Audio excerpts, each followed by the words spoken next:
So today we're going to talk about what I see in an everyday practice, and I'm very excited to start a case series and teach you about patients because I learn from patients and you're going to learn from patient stories, and we're going to dive right into it right now. Is it just a headache or a migraine with aura?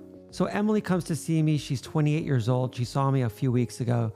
She's a teacher. She tells me she gets headaches all the time, but she is reporting that she gets headaches about 4 to 5 times a month. When she does get a headache, it lasts approximately 2 days, sometimes even 3 days. At times, she also reports that her headaches can be associated with a warning sign, like lights flashing through her vision prior to getting her headache approximately about 15 minutes before. Her headaches can be pulsating, throbbing, and they're usually unilateral on one side, either the right or the left side. What makes her situation more complex is that not only does she develop these lights flashing through her vision, but at times she can lose vision 15 minutes before she develops a headache. She has tried several things. So this is very common in my practice. She tries to cut out certain foods like chocolate, certain cheeses. She also stops drinking alcohol, so she even performed this elimination diet. She says she exercises 3 times a week, but her migraines still knock her out of work for several days. So if you calculate 4 to 5 times a month of headaches, the last 2 to 3 days, it could be anywhere from 8 to 12 to 15 headaches a month. She's a mother.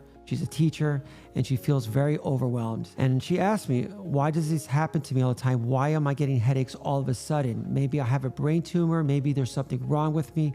What can I actually do about it? We're going to break this down today, how I break it down for all my patients. So let's start with the framework. What's our framework? So we're going to go to our 5 pillars of health framework. So most patients come see me because of physical symptoms: headaches, fatigue, numbness, brain fog, or dizziness. In this particular case, it's headaches. But what I've learned is that many of these symptoms are deeply connected to how the brain processes stress, emotion, and perception. Even when the diagnosis is clear, like a neurological disorder, where I can give them a diagnosis based on their symptoms, that it could be related to a neurodegenerative disease or a condition such as Parkinson's, or an inflammatory condition such as multiple sclerosis, or even migraines or epilepsy, you're not helpless. We're not victims of this condition. The brain is adaptable, and through the right approach, symptoms can definitely be treated. Function can be improved, and quality of life can be restored. 5 pillars of health are so important because this is a framework. And we're going to talk about this, how I approach our patients in this manner. And I'm going to guide you through these 5 essential pillars of health. Pillar number 1, mind and emotional health. That's the foundation. How we think, how we feel shapes the function of the entire nervous system. Number 2, nutrition. Our fuel, what we influence, what we put inside, influences our brain chemistry, our repair and recovery, and inflammation. Number 3, exercise. Movement stimulates neuroplasticity, reduces stress, resets our nervous system, and supports cognition. Number 4, sleep. Quality sleep repairs the brain. It supports emotional regulation and strengthens our immunity. And number 5, last, is physical health. This is the product of all the 4 pillars coming together where we get physical health. So my approach isn't just about managing symptoms. So patients come to see me a lot for number 5, which is physical health. It's about retraining the brain and body to heal, adapt, and thrive. Because when we focus on the mind, we unlock the full potential of the brain. And that's the path to long-term longevity and a meaningful life. No matter the diagnosis, you're not your diagnosis and you're not your disorder. So here, migraine affects all 5 pillars, and healing migraine requires understanding the neurological, emotional, and lifestyle factors that drive it. So what is migraine with aura? Let's talk about it and let's educate. The patient had classic migraine with aura.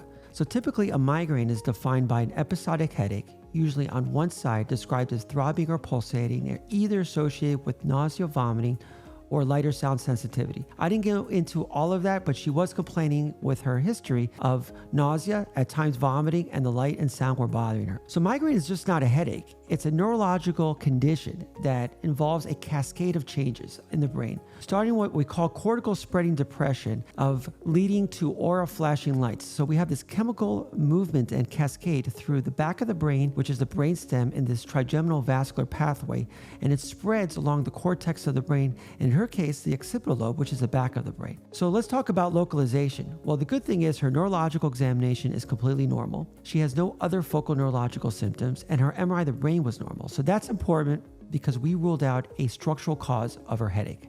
Migraine is understood today as what we call a neurovascular condition, or I believe that it's mostly an inflammatory condition. And it involves this trigeminal vascular pathway. What happens is the vessels of the brain and the nerves of the brain are connected.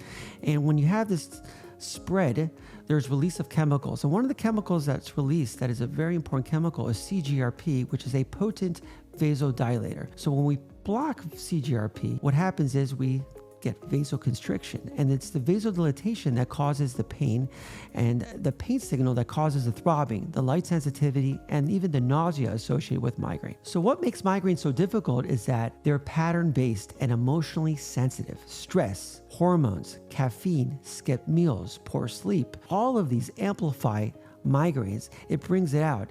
And your neurological environment is extremely important. So let's get back to those 5 pillars, and this is how I break it down even more. So pillar number 1 is the healthy mind. Emotional health and mind health and brain health all in one. She's stressed. She has stressors. She's juggling work. She's juggling kids. She's working in a school. She has sleep deprivation. Her nervous system is in sympathetic overdrive. That means more adrenaline, more cortisol in the chronic state, more muscle tension, and more excitability in the brain. Migraines are often not about life being too busy. They're about the nervous system not being able to turn off. This is where I apply my concept of mindful versus brainful. Mindful is when you notice what's happening, the word noticing. So you can shift your brain into awareness, and we're going to get into a lot about being more mindful because we want to know how to manage our brainful state. Brainful is when your mind is reactive, it's chaotic, and it's always solving problems. And remember, brainful is when your hardwired brain, based on habits and a lot of things that we do on our subconscious mind that loads into the brain, we become very dependent on the responses of being in the brainful as opposed to being outside or mindful where we can control or we become aware of what's going on. So that's part of the education, is becoming aware of what we are feeling. And it isn't just about work-life balance here. It's not duality. A lot of my patients believe that work is for work and being outside work or their life around their kids is enjoyment, or vacation is enjoyment. It's actually, we need to make work restorative, not just draining. How we respond to stress related to work. So when we talk about stress, stress is a very important concept, and we're going to talk about it in the videos. Here, the important part of stress is that stress in its state that's acute is not going to be as harmful as the chronic stress, which is in cortisol. Now, how you respond to the stress is challenging.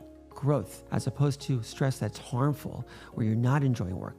So you want to bring play into work. You want to bring enjoyment into work. You want to have work as balance, but within the work, not just having this duality of having work and life separate, because that is the important part. Because if you're bringing stress into work and at home because you are stressed chronically, then you're not going to feel well. Medications can help, but it's not the full answer here. Unless the mind is reprogrammed regarding processing our emotions and our stress and our internal overwhelming sensations and feeling.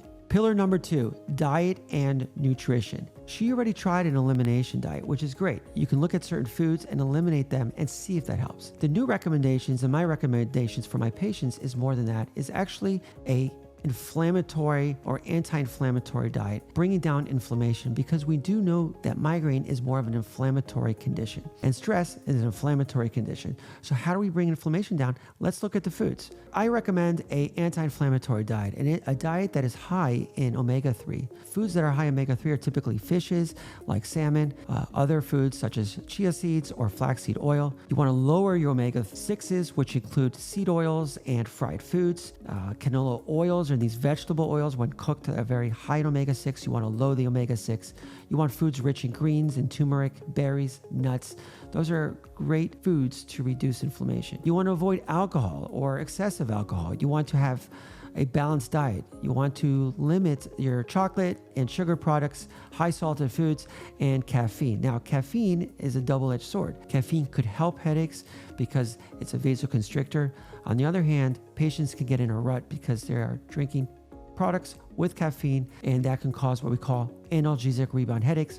So if you get one headache, you can get several headaches over and over again by drinking coffee and caffeine. The next pillar is exercise. Exercise is great.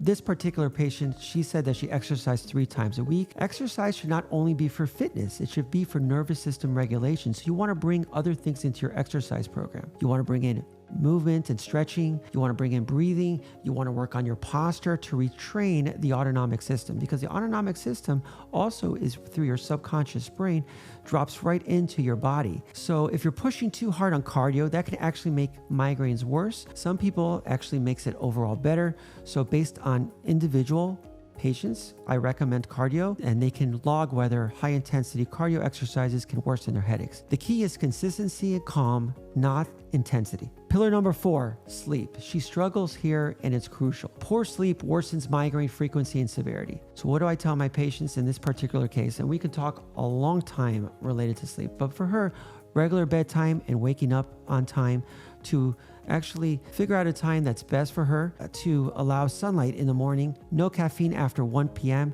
keep the bedroom cool, dark, quiet, calm, avoid screens at least 1 hour before sleep. Sleep is not just rest. It's when the brain clears inflammatory proteins, resets hormones, and restores vascular tone. So sleep is very important here as part of the pillar in reducing inflammation. Pillar number 5 is physical health and longevity. So focusing on the last pillar, which is the headache, which is the migraine. This is the pillar where my patients are focusing on. This is the patients they say, give me relief based on this pillar.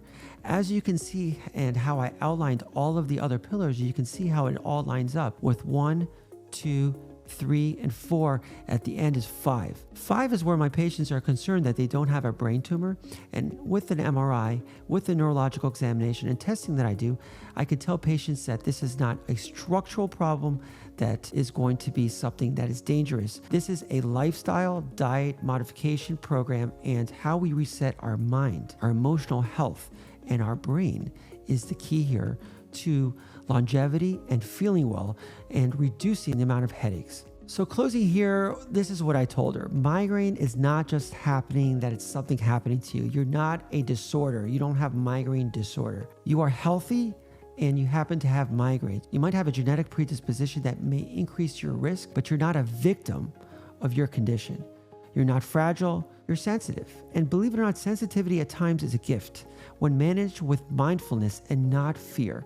Fear is a very strong emotion that limits us. And you're going to see in a lot of these videos I talk about fear because we are wired for survival and protection, and our brain pays attention to fear. So you don't need to be perfect. You need to be present. You need routines that will calm your nervous system down. You need foods that will fuel your brain. You need beliefs that will empower your healing. And yes, sometimes you will need medication. I will add medication for you, but not before you give your mind and body the tools which you're built to use. Please subscribe if this helped. Comment below. What are your migraine triggers? What do you cope for your migraines? Give me a little bit of more information of what you want me to talk about in reference to your migraines, because migraines is a condition and you can definitely be helped by all these 5 pillars. Put some comments down and share if this video helped you.